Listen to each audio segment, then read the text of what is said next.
আপনি যে কোম্পানিটা দেখেন সেই কোম্পানির মালিক আমি না, আমি কর্মচারী রাকিব মালিক। সে যে এত বড় লোক ভাবে সেটা কাউকে জানাতে চায় না।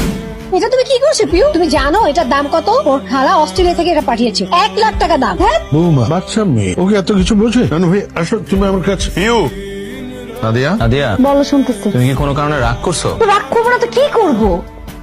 হ্যাঁ, ভাইয়া ভাবিরা কি পরিমাণে অপমান করলো সবার সামনে। 4-5 হাজার টাকা দিয়ে তুমি একটা গিফট কিনে দিলা। এই খেলাটা না কিনে একটু দামি খেলা তো কিনে দিতে পারতাম, তাই না? আমি বলছিলাম তোমাকে, না সেটা করলা না। ভাবে ভাই বোনেরা থাকে বিদেশে, সবসময় জুনাতকে দামি দামি গিফট কিনে দেয়, আর আমি তোর ফুপু ফুপু হয়ে আমি কি গিফটটা দিলাম? কথা তো শোনাবেই। ভাইয়া ঠিকই বলছে, সবসময় সামির ভাইয়ের উপর ভরসা করে থাকি, জীবনটাই পার হবে চুলা ঠেলতে ঠেলতে। কি বলতেছো তুমি? কি বলতেছি? শোনো, তুমি একটা কাজ করবা, তুমি বাবাকে বলবা যে তোমাদের গ্রামের একটা জমি আছে, সেই জমিটা বিক্রি করে তোমাকে যাতে কিছু টাকা দেয়, এটা দিয়ে একটা বিজনেস শুরু করো, কিছু একটা করো। কি বিজনেস করবা সেটা যদি তোমার বুদ্ধিতে না আসে, তুমি সামির ভাইকে জিজ্ঞেস করো, তার কাছ থেকে একটা বুদ্ধি নাও। ও, সেই বুদ্ধি নিতে তো তোমার আবার কষ্ট হয়ে যাবে, তুমি পারবো না বুদ্ধি নিতে। তাহলে আমি তাকে ফোন দিই, আমি জিজ্ঞেস করি কি বুদ্ধিতে করা যায় বিজনেস। পাগল হয়ে গেছো নাকি? হ্যাঁ, পাগল হয়ে গেছি, একদম পাগল হয়ে গেছি।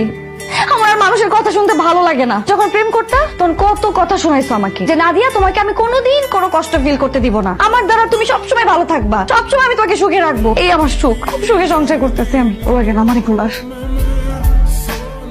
আমি তোমার হাত ছুঁয়ে কথা দিচ্ছি, আমি বেঁচে থাকতে তোমাকে কখনো কষ্ট পেতে দিব না। হয়তো শহরের উঁচু বিল্ডিং এ বড় ফ্ল্যাট দামি গাড়ি কিনে দিতে না পারি, কিন্তু আমার ভালোবাসার অভাব কখনো তোমাকে টের পাইতে দিব না।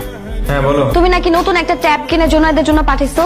পাঠাইছি তো। কেন, কি হয়েছে? কি হয়েছে মানে? তুমি টাকা কোথায় পাইছো ট্যাব কেনার? আরে টাকা সামিউল দিছে, কালকে ঘটনা শুনে ও খুব রাগ করছে, বললো যে খেলতে গিয়ে ভাস্তি একটা জিনিস নষ্ট করে ফেলছে, এর জন্য এত কথা শোনানোর কি আছে। এটা ওর খুব খারাপ লাগছে। আমি জানতাম এটা সামিউল ভাইয়েরই কাজ হবে। তোমার বন্ধু ভাগ্য দেখলে যে কারো হিংসা হবে। কিন্তু একটা দুঃসংবাদ আছে। দুঃসংবাদ? ভাইয়া তো মহা বিপদে পড়ছে। ওই যে চায়না থেকে কি নাকি ইম্পোর্ট করতে চাইছিল, এজন্য তো বাড়ি মর্গেজ লাগছিল। তারপর তো সব প্রোডাক্ট এই কাস্টমসে নাকি আটকে রাখছে, কন্টেনার নাকি কিচ্ছু বের করতে পারতেছে না। তুমি জানো 6 কোটি টাকার প্রোডাক্ট ছিল এখানে। তুমি বুঝতেছো ব্যাংক থেকে কত পরিমাণে প্রেসার আসবে? আমি শুনলাম ভাইয়ার নামে নাকি তারা মামলাও করতে পারে। মামা মামা কি হয়েছে মামা? কি হয়েছে পিউ? ওর সমস্যা খারাপ লাগতেছে?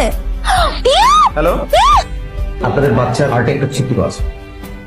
হার্টে ছিদ্র মানে? হঠাৎ করে হার্টে ছিদ্র করতে আসলো? না না, হঠাৎ করে না, এটা জন্মগত। বাচ্চা যখন ছোট থাকে তখন এগুলো পাওয়া যায় না, বড় হয়ে যখন একটু হালাকি করে দৌড়াদৌড়ি করে তোমরা করে তখন ঘাবড়াবেন না, আমাদের এখানে চিকিৎসার ব্যবস্থা আছে। ওর ওপেন হার্ট সার্জারি করবো। Open heart? এটা কি বলতেছেন আপনি? এতটুকু ছোট বাচ্চার ওপেন হার্ট কি করে হয়? এটা ছাড়া আর এটা করতে হবে, আমি দ্রুতই করতে হবে। কিছু খরচাপাতি ব্যাপার আছে, তাই কমা লাগবে।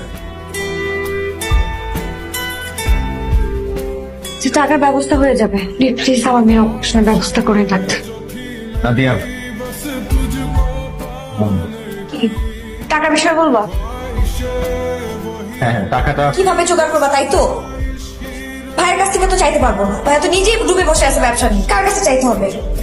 সামিউল ভাই আছে তো, এক সামিউল ভাই, তার কাছে চাইতে হবে, তার কাছে চাইতে হবে। না, আমি তুমি কি চাইতে পারবে না তাই তো? লজ্জা লাগবে তোমার কাছে চাইতে, তাই না? আচ্ছা চাইতে হবে না, এমনি সময় তো সবসময় চাও, সবকিছু করো তাকে দিয়ে। এখন আমার মেয়ের অপারেশন তুমি চাইতে পারবা না, ওর চাইতেও হবে না। তোমার যদি এতই লজ্জা লাগে, এতই যদি তুমি কিছু করতে না পারো, আমি দরকার তার সাথে কথা বলবো। পিউ এখন কেমন আছে? আলহামদুলিল্লাহ ভাইয়া। আলহামদুলিল্লাহ, শুনে একটু সাহস পেলাম। সামিউল ভাই, আপনি যে উপকারটা আমাদের করলেন, এই ঋণ আমরা কিভাবে শোধ করবো বলেন ভাই? এখনকার যুগে আপনার মতো মানুষ পাওয়া মানুষের ভাগ্যের ব্যাপার। আপনি যদি আমাদেরকে এতগুলো টাকা না দিতে, আমরা হয়তো আমাদের মেয়েটাকে বাঁচাতে পারতাম না। ভাবি আমি সরি, আমি একটা কথা আপনার কাছে গোপন করেছি ভাবি। আপনি যে প্রশংসা করছেন, যা কিছু বলছেন আমি করেছি, তার কোনো কিছুরই যোগ্য আমি না। আমি ওর জন্য কিছু করিনি, আমাকে কিছু করতে হয়নি, যা কিছু করার রাকিবই করেছে। মানে? আমি অনেকদিন ধরে একটা কথা আপনার কাছে গোপন করেছি। আপনি যে কোম্পানিটা দেখেন সেই কোম্পানির মালিক আমি না, আমি কর্মচারী রাকিব মালিক। সে যে এত বড় লোক ভাবে সেটা কাউকে জানাতে চায় না। কত কত মসজিদ মাদ্রাসা যে রাকিবের টাকায় চলে তার কোনো ঠিক ঠিকানা নেই। প্রায় 300 ছেলেপেলের ভরণ পোষণের দায়িত্ব নিয়ে নিয়েছে শুধুমাত্র রাকিব।